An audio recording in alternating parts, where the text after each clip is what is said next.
What's happening, everybody? Welcome to Game Day with Trey, man. My name's Trey. This is my son, Tristan. What's up, everybody?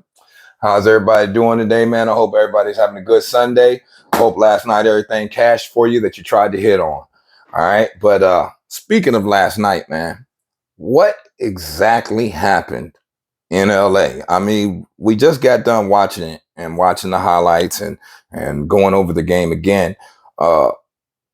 What was your take on that, Tristan? Well, Denver came out the gate swinging. They had a 32-point first quarter compared to your guys' 20. So they came out swinging. You guys didn't. Yeah. Which you can't be doing that, especially at home in LA.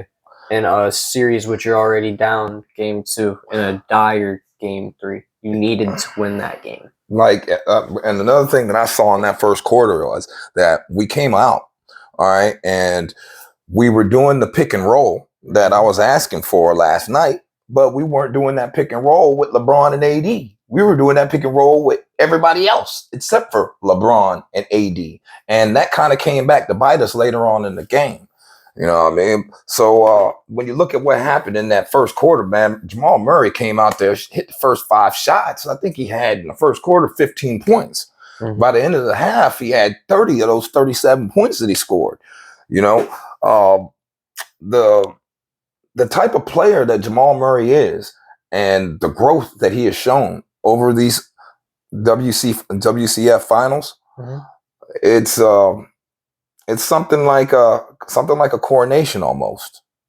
I mean, in all honesty, watching White Wilt, aka Jokic, and Jamal Murray out there together, I honestly believe they have the potential to be the best duo in the league, bringing the league back to the old school style with a little twang of what's going on today. And when I say that, I'm talking about a big man who can bring the ball down the court, all right, who can initiate the offense. He can pick a roll with the guard, and reverse can happen. The guard can pick a roll with him, all right? And Jamal Murray's not a small guard. He is a bigger guard. He's about 6'5", 6'6", okay? And this is the direction that the league's been heading for a long time, as far as with that inside-out game and getting away from the big man. I honestly believe the big man is making its way back with Jokic right now, and I'm happy to see that. But I'm not happy to see it happen to my team, to be honest with you. You know, it happens. I kind of told y'all last night that I accepted the fact that this was probably the last hurrah right here. And if we did not win and we did not do what we were supposed to do and score 120 points, then we were going to lose. We scored 119. You know, so what else were your takes from that game? And you get anything else out of that game? Is there something that you think that they have a hole in right now? And do you feel like this is a sweep situation? Most definitely.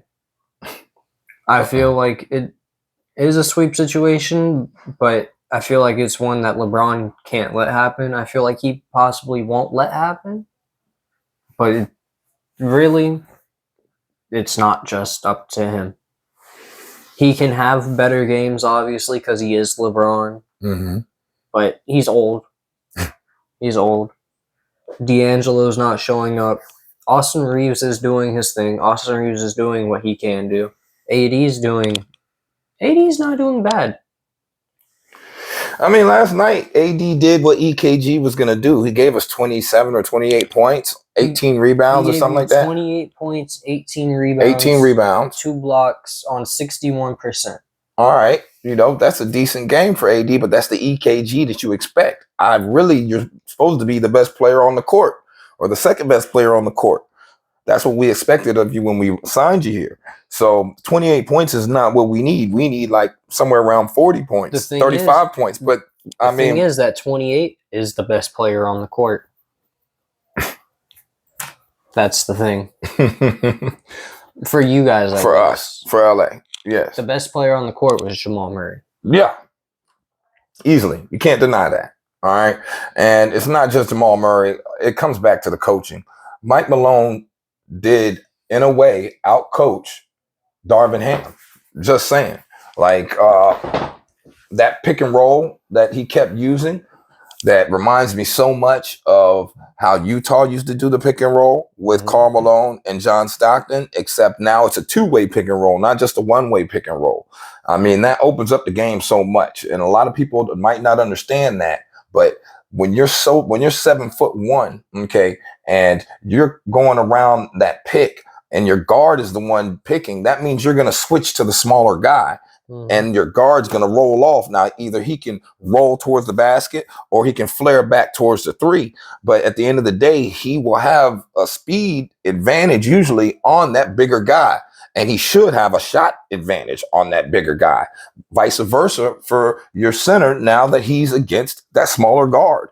Like, it is a situation that the NBA is truly going to have to really dig into and think about over this offseason if they even want to think about stopping Jokic and Murray over the next few years. Which also I have I want to give some shout outs for this game. Okay. Shout out to Michael Porter Jr. He set a career high in assists with 6. Okay. Also KCP, he showed up, played like he was disrespected. Yes, which he was. That's what I was about to say. Okay. Salute to you, KCP, out there, man. If you were a Laker fan, we really probably should have kept KCP. He should still be a Laker, just like we should probably still have kept Dwight Howard. He should still be a Laker too. Okay. We might even should have kept JaVale McGee, to be honest with you, just so that we could all have the size that we would need the last 2 years. But anyway, salute to KCP, man. You played good, played big this playoff. You played big this series. I know that the series is pretty much over at this point in time. You guys are going to end up taking this to the house. You are going to end up going to the finals. I can't say whether you're going to win or not because of who's you're playing. It's still up in the air. But flowers, man. You got to get them, man. KCP, you're the player that we always thought you were when you were in LA, man. You know what I mean? We knew you were a dog. We knew you fight. Also, question. This is about Jamal Murray. Yep. Is he a top 5 point guard in the league when healthy? All right. So first, let's address this Bubble Murray thing. Okay. Because I heard you say when healthy. All right. Now, someone who's had an ACL surgery, as I have, okay, I've had 2 torn ACLs. So I had a torn ACL that we had the surgery on, and then I had total reconstructive surgery on that. I'd also had surgery on my cartilage in that same knee. Okay. But coming back from an ACL surgery usually takes about a year. All right. What we've been seeing with athletes over the last few years, that is phenomenal. You know what I'm saying? Like, not everybody has it like that to be able to come back like that fast. But that is something that takes about a year at minimum. So if you put the time between the bubble and when he got injured, that would have been all the way until last year's playoffs, okay, or finals 2 years ago. All right. Then last year was his first full year of being out there on the court, to be honest with you, within their offense. All right. This year is the year that I would have expected him to do what he did. So is Jamal Murray a top 5 point guard in the league? Let's go through the point guards, not in any specific order, but let's put them out there. We got Luka. We got Ja Morant, regardless of what's going on with his present situation off the court. Okay. We got, oh man, I would have to put Jamal Murray there at 3. I mean, because there's other point guards out there that are good. I mean, you could put Steph up there. Oh yeah, I forgot. Steph's a point guard /2. So, but he does play the point. You know what I mean? You could possibly put Dame. No. Possibly. No. You put Steph before him. So all right. So we got Steph. We got Dame the 3. The 3? Yeah. Luka, Steph, Ja. Luka, Steph, Ja.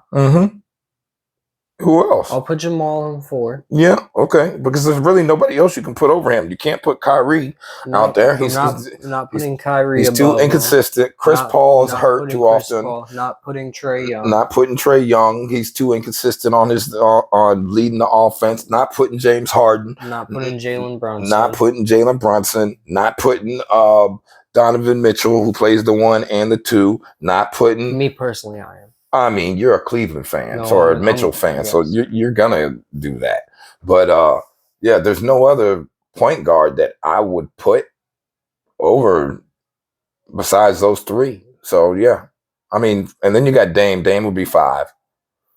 And the reason right now I'm saying Jamal Murray, okay, over Dame, is because Jamal Murray had the opportunity to turn his team around when he had CJ McCollum there. Mm-hmm. When it was him, CJ McCollum, their center. Heck, I remember when he was there with Aldridge. Okay, it's not like the man hasn't played with players. Okay, he was not ever able to get this done. So I have to put Jamal Murray over him. That's not even a question. So yes, Jamal Murray is the top 5 point guard in the league. No questions asked. My next question comes to you as a Lakers fan with that jersey behind us. Yeah. Are Jokic and Murray on their way to be the next Shaq and Kobe? And that's what I was kind of talking about earlier, you guys. All right, when I said that the league is changing and you're bringing back the center, and now you're bringing back that center guard combination that we used to be so accustomed to seeing back in the day. Yes, they are. They could be. It's possible. Because when you're talking about White Wilt and what he does out there, okay, the man is like the reverse of Bill Russell, okay? Mm-hmm. Bill Russell was one of the greatest defensive players to ever play the game, okay? And also one of the most intelligent players to ever play the game, all right? That's why he was able to take advantage of situations and win a championship as a player coach, okay? But Jokic does what Bill Russell did on defense.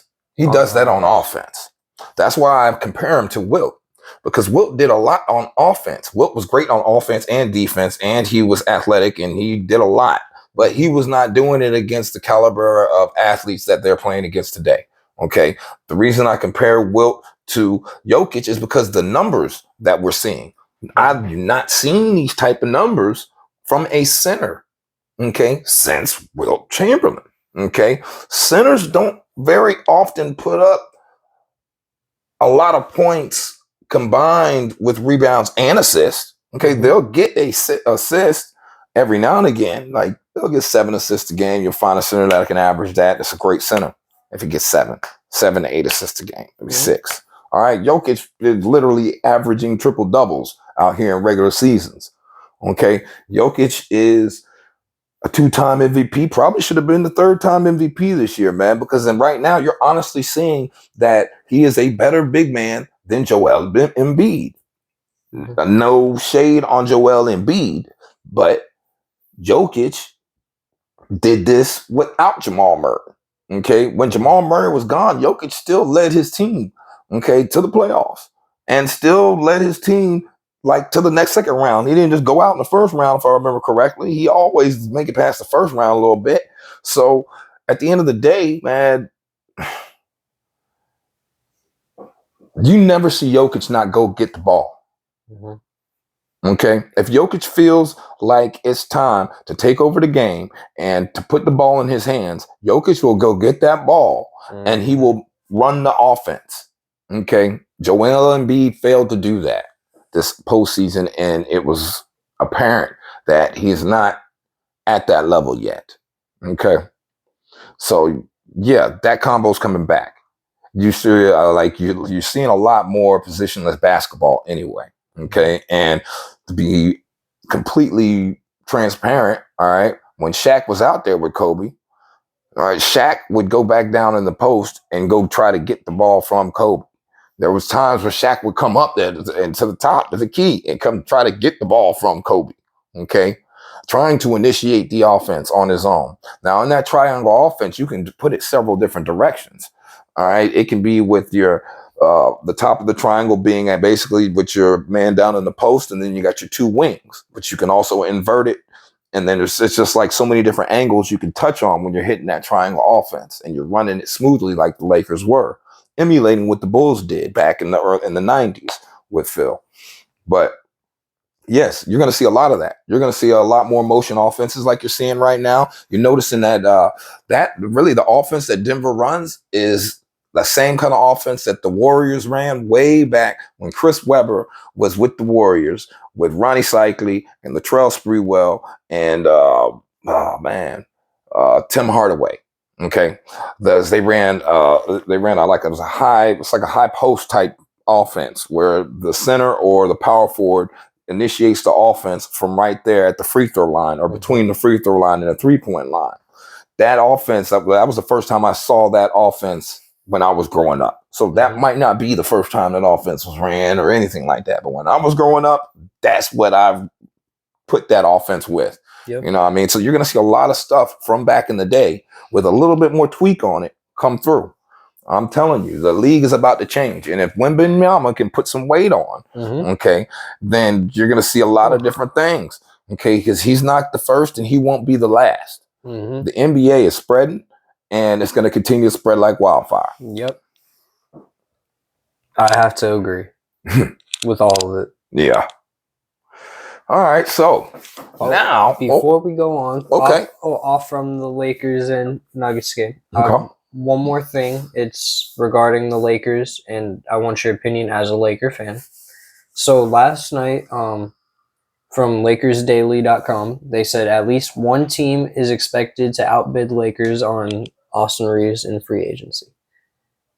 What do you feel? Because I feel like you guys need to bring him back. He's been very consistent this Western Conference Finals. Might not be consistent the whole playoffs. Okay, so if you remember correctly, the reason that we traded Westbrook, okay, was to clear cap money. And the reason that we traded Patrick Beverley was to clear cap money. We're putting ourselves in a situation where we have the ability to sign players like Austin Reeves to a long-term contract. Okay. When you're the Lakers, like we are, and you're a premier franchise in the league, you're right. You have the opportunity when you have homegrown players, okay, that will try to show you a little loyalty due to all of the extra trappings that come along with being a Laker and being in LA. All right, you have the advantages on marketing. You have the advantages on being in national televised games all the time.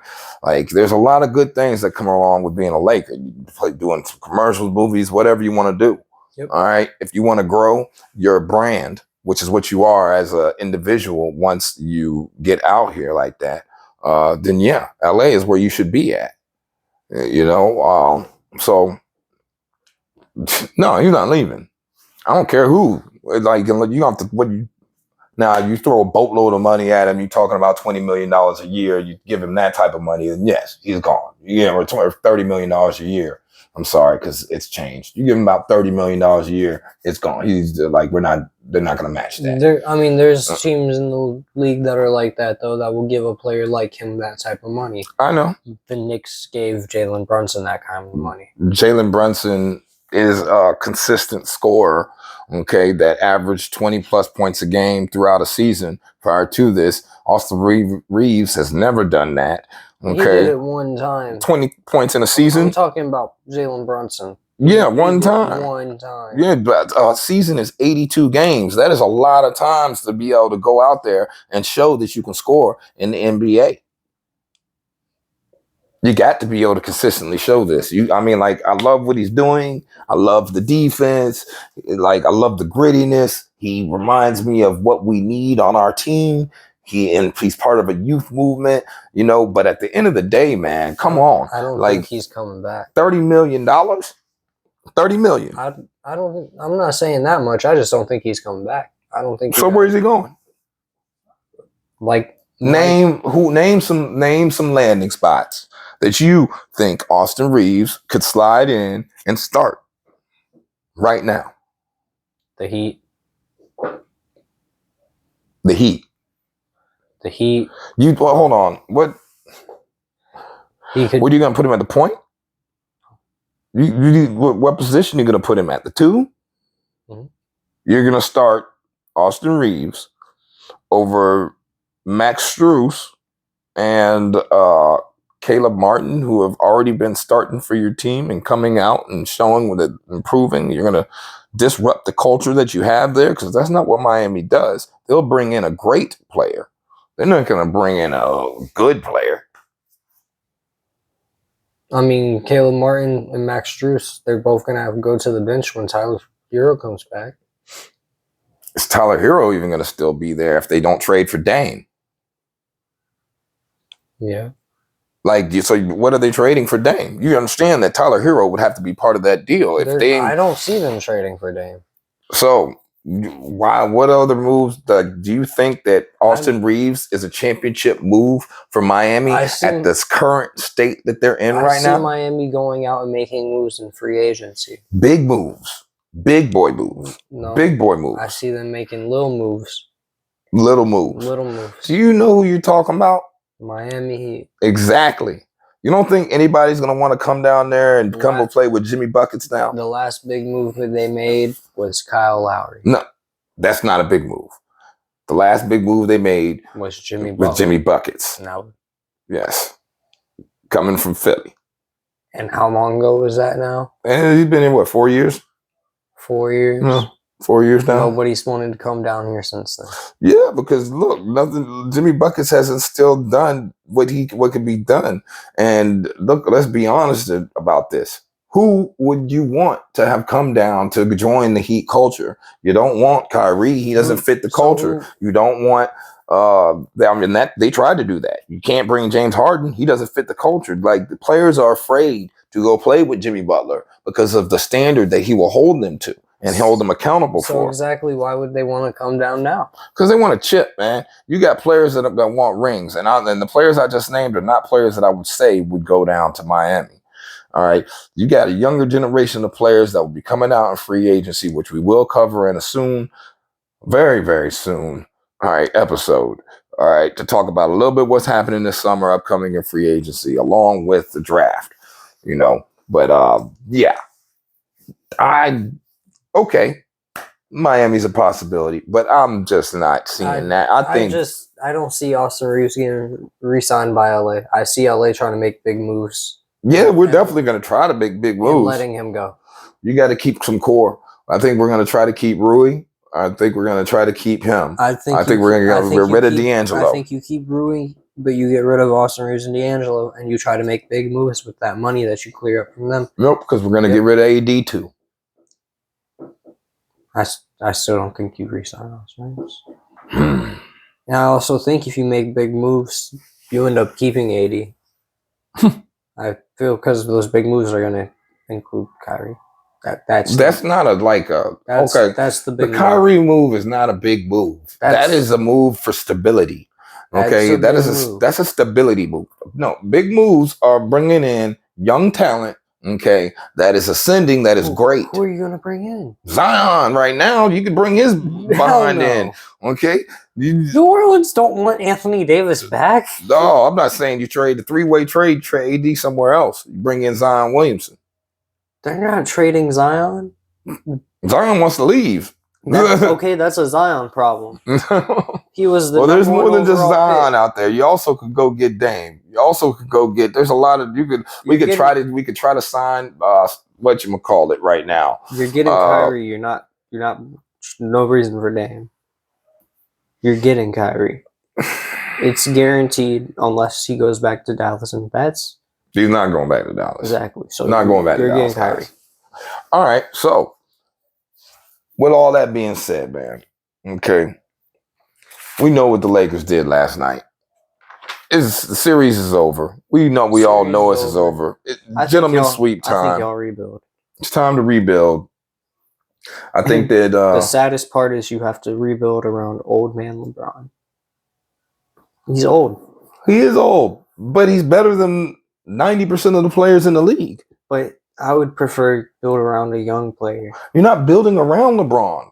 If you've not seen LeBron try to pass the torch to EKG, and it's not happening. Yeah, I know. So but if he's trying to pass the torch to EKG, he would definitely try to pass it to somebody else. But you have to build around LeBron to let that happen. You have to let LeBron build around himself. No, you have to you have to find the player Okay. He wants Kyrie back so he can pass that torch to Kyrie. That's what he wants. So that Kyrie can be somebody that's passing the torch to somebody. Kyrie's going to have the intensity and the want to and the will because of this guy right here and this jersey number. He's going to look up in the stands every night and he's going to come out and he's going to come play his behind off.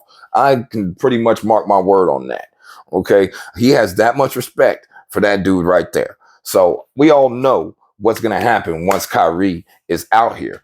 But he's going to be we're building around Kyrie. It's not building around LeBron. LeBron is the chess piece, honestly can't that you can slide to. That's what I'm saying. LeBron, that's what I'm saying. He's the chess piece that you slide to any spot that you need.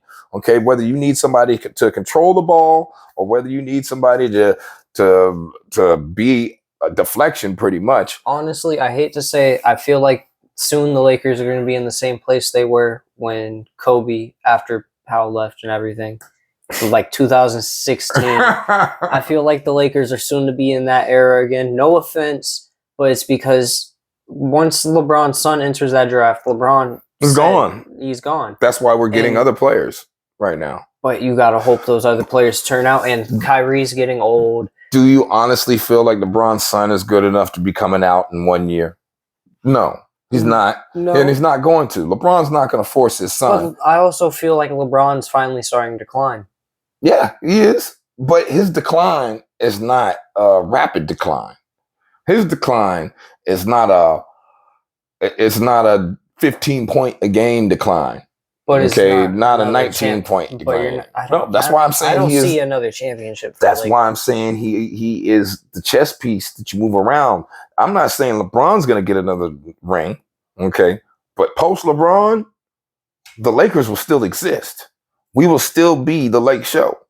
They will still respect the purple and gold, man. Like I hate to say it, but people will always respect y'all because you have the dynasty, you have the players, you got Kobe, you got Shaq, you got Magic, Kareem, Wilt, Big Shot Bob, Wilt. Yeah. You have the logo. Yeah. You got LeBron. Yeah. That's why there will always be a Lake Show. But I feel like you guys are heading back towards that era. That 2 years, 3 year span, 5 year span where it was just painful. Painfulness. Yeah, I mean, I'm in the painful stage right now. You have that one star on your team and you're surrounded by a bunch of bombs. Son, we had a painful year this year. Do you not remember watching me all season long as we are below 500 and everybody is talking trash? Nobody thought we would be where we're at right now. Look at where you're at now. I think you guys are going to be like, I don't think you're ever going to get back to where you are. Not ever. I'm talking about, but I don't think you're going to go back to where you are right now in the next 5 years. Maybe even 6, 7. Right, depends. I see in the next 10 years. Like, what happens if we get John Morant? I don't see that happening. I know, but I'm just saying I didn't see us getting LeBron. I didn't. I remember when the league blocked our trade for CP3 when we had Dwight and we had Kobe. They weren't going to do that. There was nobody out in LA there when LeBron came. Nobody was out there. That's what I'm saying. Like, I didn't expect us to get LeBron. I didn't expect us to pull off the AD trade. Didn't really want it, but didn't expect it either. You know, there's expect the unexpected when you're talking about the LA Lakers, guys. Always expect the unexpected. So tonight, you got Miami, you got Boston. Coming home to Miami. And with that being said, first game back in Miami. Miami is 5-0, okay, in all their home games so far this playoff. Mm-hmm. All right, they're undefeated right now. Can Jason Tatum and Jaylen Brown finally step up to the plate and do what needs to be done? And what do you think is actually causing the issues with them? So, as a Boston fan, you hope they can. Me personally, I don't think they can. I hope they don't. But what it is Jaylen Brown. He thinks he's like the leader of the team. He he's the more aggressive one. He takes all the shots. As you see last game, he took 23 shots. Again. But he only made 7. Mm-hmm. So he not shooting very well. And Jason Tatum might have had 34-point game. Very inconsistent. Not every night's like that. Some nights he'll have a 16-point game like Jaylen Brown did. Some nights he'll have a 20-something point game. Some nights he'll have 30 or more. Shit, he had 51. Yeah. So it all depends on, I guess, how they feel.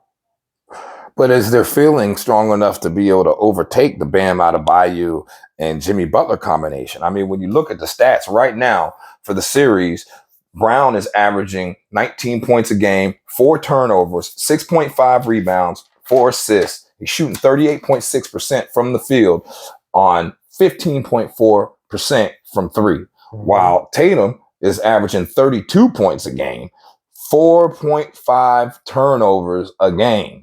Okay, 10 rebounds, 4.5 assists. He's shooting 51.4% from the field while still shooting or maintaining 30.8% from 3. So together, they're averaging the same 50 points or 51 points that Butler and Bam are averaging. But Butler's averaging 31 points a game and Bam's averaging 21 points a game. So together, they're still averaging the same. But what's killing them right now is those turnovers. All right, you can't be both averaging over 4 turnovers a game. Yeah. All right, like you guys have the ball too much. You're too much of a ball dominant style player, okay, to be turning the ball over 4 times a game or 4 plus and expect to win. Not in Miami and not against Miami. Remember, Miami's number 2 defense in the NBA. Miami does not play the radio when it comes down to being a well-coached machine. I have to agree. Honestly, it comes down to whose role players show up more, in my opinion. Whose role players, and because Miami's stars are, Jimmy's going to show up. Boston has 1 star that's going to show up. When was the last time you saw a night when both of them don't show up? It happens. I think it happened in the last series, 1 game. It's very rare, though. Yes, it is. It is. But I also know Jason Tatum and Jaylen Brown understand where they're at in the series. They can't go down 3-0 in Miami. So you're saying they watched the game last night and understand that they can't make the same mistake that LA made in reverse. I mean, it's in they already made the mistake now because they now lost their home games. Now it's in reverse because they can't go down 3-0 in Miami. Because now Miami already has the home advantage. Yeah. They have the advantage 2-0.